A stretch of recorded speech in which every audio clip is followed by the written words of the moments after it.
The Mahabharata of Krsna Dvaipayana Vyasa, Adi Parva, Part 3.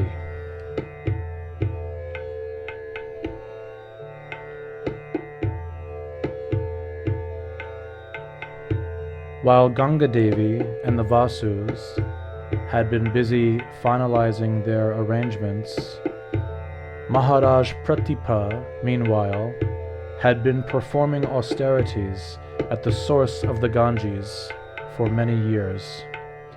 Then one day, much to Maharaj Pratipa's surprise, the beautiful Ganges river personified in the form of Ganga Devi came there and sat down on his right thigh.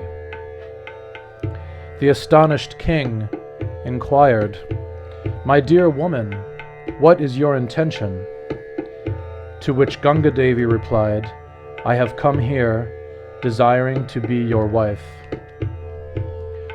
Maharaj Pratipa said, "I am not willing to give up my austerities to marry.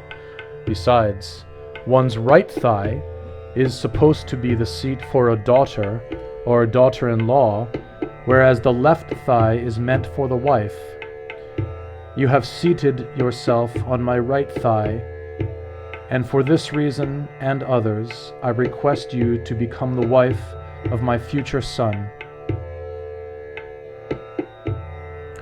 Ganga Devi replied, "I agree, but only on the condition that after our marriage, my husband may never try to judge the propriety or impropriety of my acts."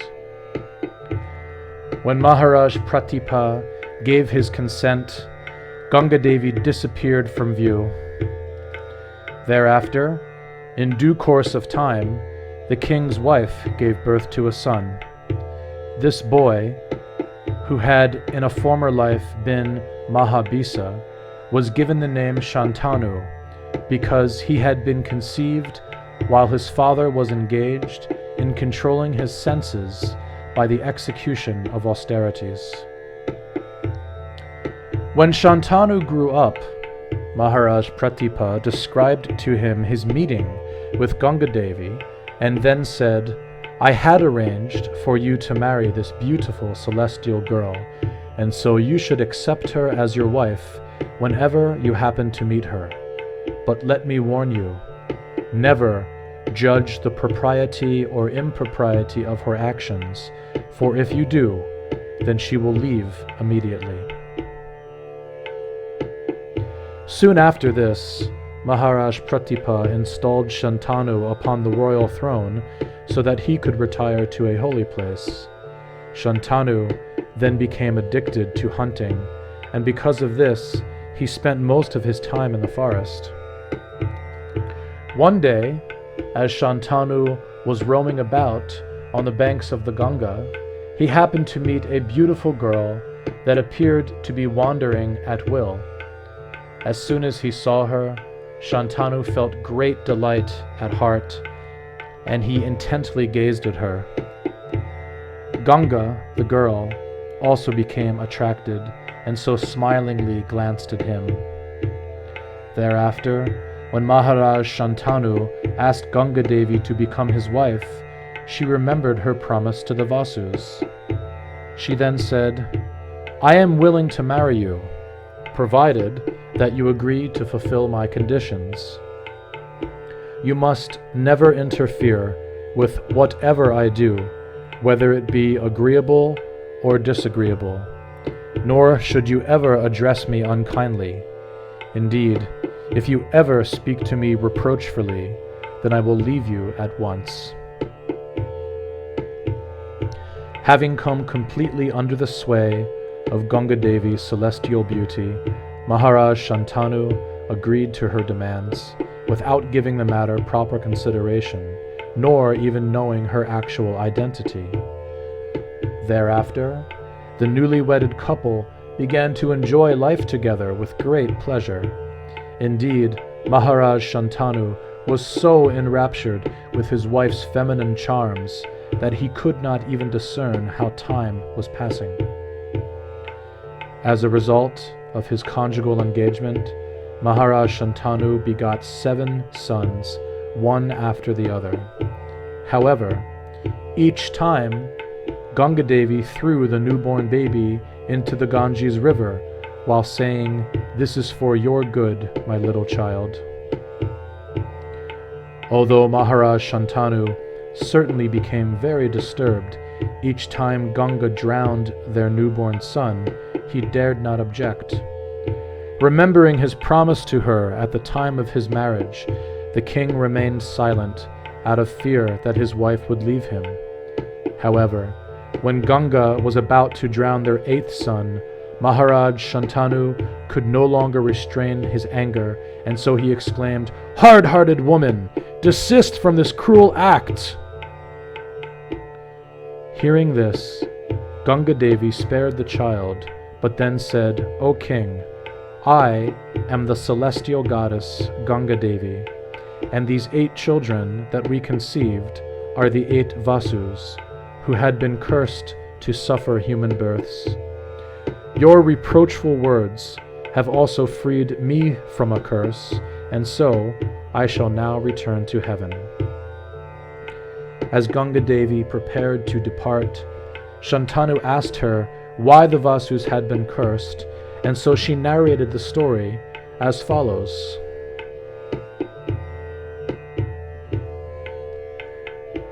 There was once a Kamadhenu, a desire cow, named Nandini, who was begotten by Kasyapa in the womb of Daksha's daughter, Surabhi. Later on, Nandini came under the care of the great Rishi Vashishta, and she was invaluable for his performance of sacrifice. Once, while wandering in the forest, the Vasus came to Vashishta's ashram, and there they saw Nandini. One of the Vasus, named Dyu, spoke very highly about the Kamadhenu to his wife. He concluded by saying, "If a human being drinks the milk from this celestial cow, he will become endowed with unchanging youth for 10,000 years." Hearing this, Dyu's wife then begged, "My dear husband, please take this cow so that I can present it to my good friend Jitavati." Dyu was very eager to act in such a way that his wife would consider him to be a great hero. Thus, when she continued to urge him to fulfill her desire, he stole the desire cow, Nandini, with the help of his brothers. Vashishta had been absent, and when he returned home to his ashram and found that Nandini and her calf were missing, he began to search throughout the nearby forest. Finally, when he could not find Nandini anywhere, the Rishi utilized his mystic power and thus came to understand the truth of the matter. Flaring up with rage, Vashishta vented his anger by cursing the Vasus to take birth within human society, and after doing so, he returned to his meditation. When the Vasus learned of Vashishta's curse, they hastened to his ashram and tried to pacify him with great remorse. Despite their remorse, Vasishta refused to retract his words, but, as a concession, he allowed that the Vasus would quickly become freed from the curse, with the exception of Dyu, the stealer of the cow, who alone would have to live a long life on earth. Ganga Devi concluded by saying, "After this, the Vasus departed, and it was at this time that I met them and agreed to become their earthly mother." Ganga Devi then left Maharaj Shantanu, taking her son with her, and so the king returned to his palace with an aggrieved heart. Sometime later on, as Maharaj Shantanu was chasing a deer in the forest, he came again to the banks of the Ganges. The king noticed that the river had become unnaturally shallow, and so, out of curiosity, he began to look for the cause. In this way, he came upon a handsome youth that was checking the flow of the Ganga by means of a celestial weapon. Although Maharaj Shantanu could not recognize his son, the boy knew his father. But instead of identifying himself, the wonderful youth quickly clouded Maharaj Shantanu's perception by means of his power of illusion, and then disappeared from that place at once. As the king considered the matter, he began to intuitively feel that the boy he had seen was his own son. Finally, with an anguished heart, he sat down by the riverside and began petitioning Ganga Devi with piteous words as follows: "O goddess, please be merciful to me. Kindly give me our son so that my dynasty will continue." In response, Ganga Devi appeared before Maharaj Shantanu, carrying her son in her right arm. She then said, "This boy, named Devavrata, is our 8th child. He is already conversant with all kinds of celestial weapons. He has mastered all departments of Vedic knowledge, and he is fully acquainted with the duties of a king. You should now take charge of your son, Devavrata, and protect him very carefully, for in the future he will perform many wonderful feats." Maharaj Shantanu returned to his capital, and later on he installed Devavrata as his successor to the throne.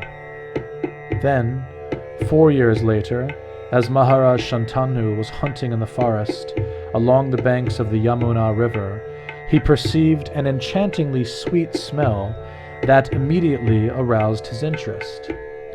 Becoming very eager to find out its cause, the king wandered here and wandered there, and then at last came upon a young and celestial beautiful young girl. When Maharaj Shantanu inquired about her identity, the girl replied, "My name is Satyavati, and I am engaged in plying a boat on the river in order to serve my father, the leader of the fishermen." As Maharaj Shantanu gazed upon Satyavati's exquisite beauty, which was greatly enhanced by her sweet and amiable smiles, a great longing to have her as his wife swelled in his heart, and so he approached the fisherman to obtain his consent. Satyavati's father was agreeable to the king's proposal, but only on the condition that his daughter's son would become the successor to the royal throne at Hastinapura. Although the fire of passionate desire for Satyavati certainly burned within Maharaj Shantanu's heart, he could not accept this condition due to his staunch affection for his son Devavrata. Thus, it was with a heavy heart that the disappointed king returned to his capital, his mind continually dwelling upon the beautiful daughter of the fisherman. Thereafter, Maharaj Shantanu morosely passed his time in his palace. His despondent mood was clearly visible, and so one day his son approached him and inquired, "My dear father, you look so pale and emaciated, and you seem to have lost all enthusiasm for life. Please, tell me the cause of your great unhappiness, so that I may try to do something to remedy this situation." Maharaj Shantanu replied, "My dear son, Devavrata, my depression is due to the fact that I have only one son. If you were somehow killed, then the great Bharata dynasty would come to an end." By saying this, Maharaj Shantanu hid the real cause of his grief. However, Devavrata knew that there must be something that his father had not disclosed, and so he approached the chief minister and inquired from him about his father's despondency. In reply, the devoted minister explained to Devavrata how Maharaj Shantanu had desired to marry Satyavati, but was unwilling to do so because of her father's demand that her son become the next king.